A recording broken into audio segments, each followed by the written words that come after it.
Let's go back to the story on the migrant crisis taking its toll on the German chancellor, Angela Merkel. Lawmakers from the region of Bavaria are preparing a formal letter of protest, describing the mood among the population as worse than ever. There's even talk of a revolt within the ruling coalition. RT's Lizzie Phelan joins me live from Berlin for more. Hi, Lizzie. So could Angela Merkel, potentially be looking at a coup here?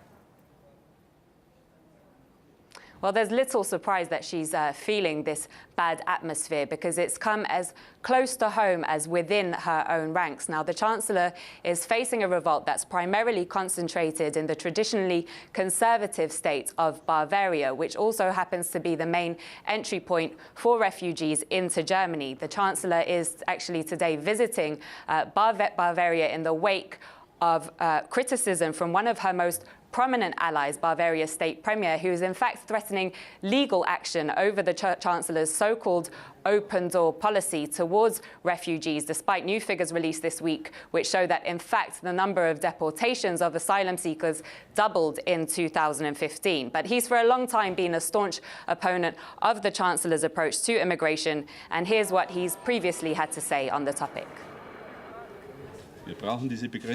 We need this limit on immigration to keep alive solidarity among the population. We need to be very wary here, and this is what justifies our demands towards Berlin.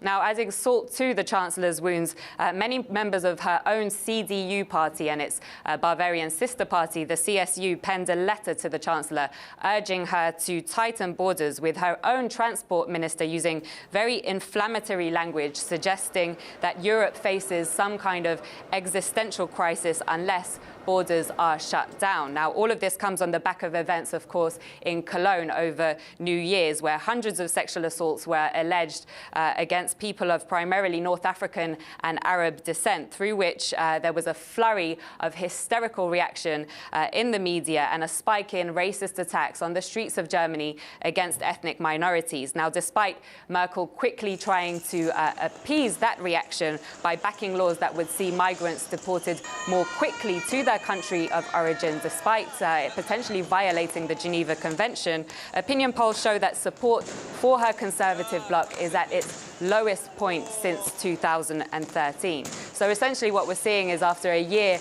of the Chancellor being widely lauded for having what was regarded as the most humane approach to the spike in refugees dying, trying to reach the European Union, we're essentially moving back to square one, to put it mildly, as thousands of refugees continue to wait in Europe's freezing winter for sanctuary, only to find that they're increasingly unwelcome. Thank you for giving us the update, Lizzie. That was RT's Lizzie Phelan joining us live from Berlin. Thank you.